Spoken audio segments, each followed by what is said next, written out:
حضور نے فرمایا کہ میں قرآن مجید کی ایک ایسی آیت جانتا ہوں، اگر تمہیں معلوم ہو جائے، لوگ اس کو تھام لیں، اس کو پکڑ لیں، تو ان کے لیے وہ آیت کافی ہے۔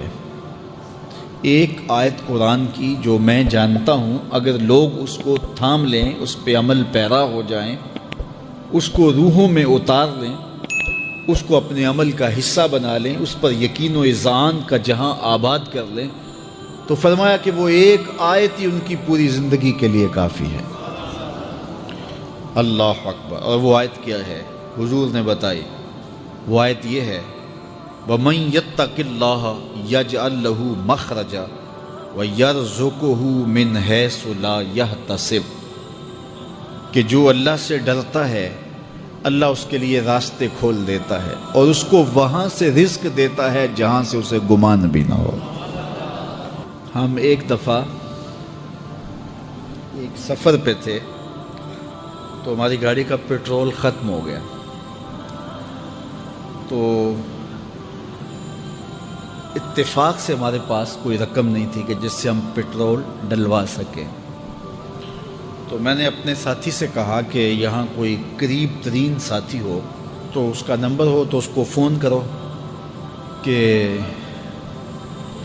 ہمیں تھوڑی سی رقم بھیجے تاکہ ہم گاڑی میں پیٹرول ڈلوا لیں، اور اگر کوئی قریب یاد آ جائے تو ہم اتنا سفر کر سکتے ہیں، 1-8 کلومیٹر۔ تو اچانک ایک ساتھی یاد آ گیا کہ وہ یہ دوسری تیسری روڈ کے اوپر اس کا گھر ہے، تو ہم نے گاڑی ادھر موڑی، تو ابھی اس کے گھر نہیں پہنچے تھے، تو ایک آدمی ہمیں دیکھ کے تو حشاش بشاش ہو گیا۔ ابھی اس کے گھر نہیں پہنچے تو دیکھ کے تو حشاش بشاش ہو گیا۔ تو ملا، واقفیت بھی تھی، لیکن اتنی زیادہ اس سے جو ہے وہ شناسائی نہیں تھی۔ کسی اجتماع میں اس نے ہمیں بلایا تھا، تو ملاقات ہوئی تھی وہاں، ہم بیان کر کے اس کے علاقے میں، تو وہ لاہور آیا ہوا تھا، تو ہماری وہاں وہ ملاقات ہو گئی وہاں۔ تو وہ جلدی سے جیب میں ہاتھ ڈال کر کے تو کچھ رقم تھی اس کے پاس، تو میں پیش کر کے کہنے لگا کہ وہ 2-3 سال پرانی بات، کہتا وہ آپ ہمارے ایک جلسہ میں گئے تھے، ہم آپ کی کوئی خدمت کرنا چاہتے تھے لیکن آپ ہمیں پکڑا ہی نہیں دیے۔ تو یہ ہے آپ کا نذرانہ۔ تو ہوتا یہ ہے کہ اگر کوئی نذرانہ پیش کرے تو میں کہتا ہوں کہ نہیں کوئی مسئلہ نہیں، لیکن میں نے کہا ٹھیک ہے لے آؤ، چونکہ تم خود نہیں آئے ہو، تمہیں کسی نے بھیجا ہے۔ وَيَرْزُقُهُ مِنْ حَيْثُ لَا يَحْتَسِبُ، میرے رب کا وعدہ ہے اگر تم اس پہ بھروسہ کرو تو پھر وہ تمہیں وہاں سے دے گا جہاں سے تمہیں گمان بھی نہیں ہوگا۔ یہ یہاں ٹول پلازا ہوتا تھا نا، یہاں یہ جو پنڈی بائی پاس کے باہر، ہم 3 دن کا مسلسل سفر کر کے آئے، تو جو رقم وغیرہ تھی تو وہ کہیں راستے میں ختم ہو گئی۔ جہاں جیب میں ہاتھ ڈالا تو ہمارے پاس وہ اتنے پیسے بھی نہیں تھے کہ وہ ٹول والے کو دے سکے۔ تو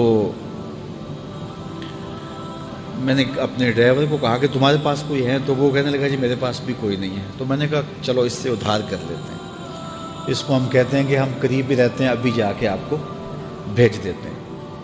تو ہمارے سے جو اگلی گاڑی تھی اس نے اس کو کہا کہ یہ جو پیچھے والے ہیں نا ان کا بھی کاٹ لو۔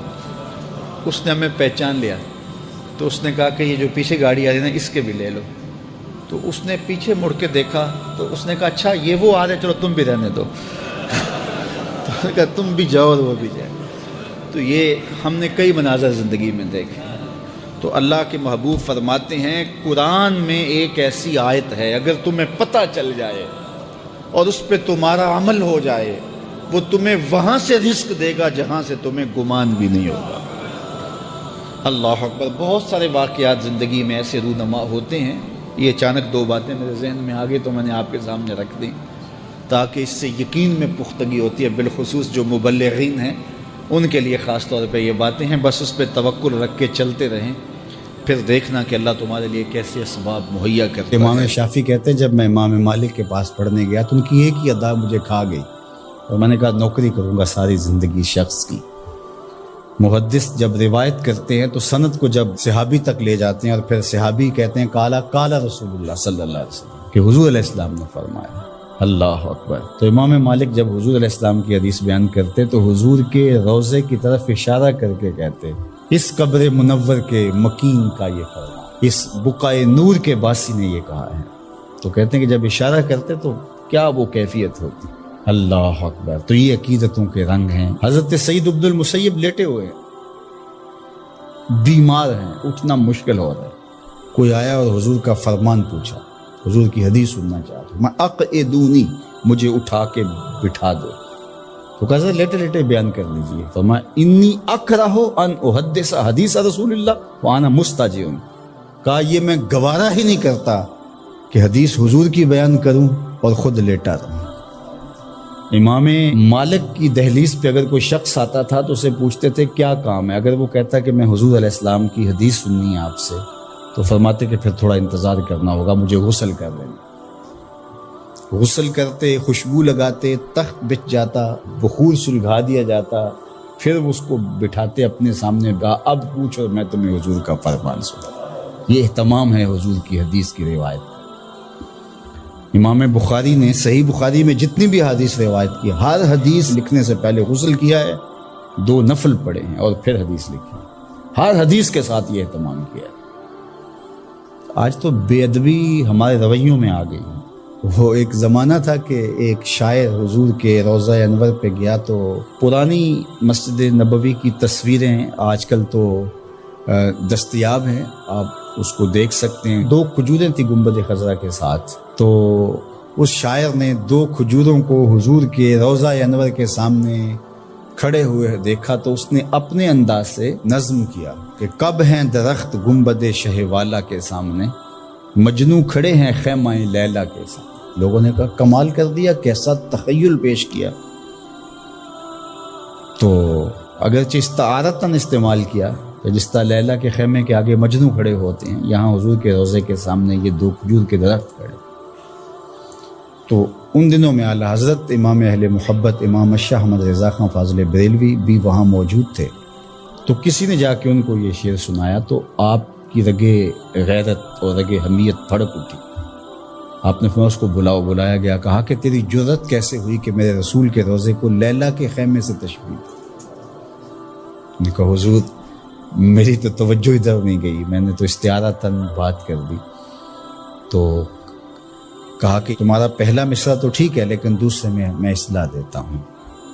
اس نے کہا ارشاد تو آپ نے اصلاح دی. اس نے کہا تھا کب ہیں درخت گنبد شہ والا کے سامنے، مجنوں کھڑے ہیں خیمہ لیلا کے سامنے. تو آپ نے کہا اس کو یوں پڑھو کب ہیں درخت گنبد شہ والا کے سامنے.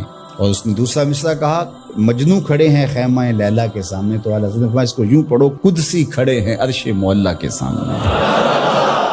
قدسی کھڑے ہیں عرش معلیٰ کے سامنے.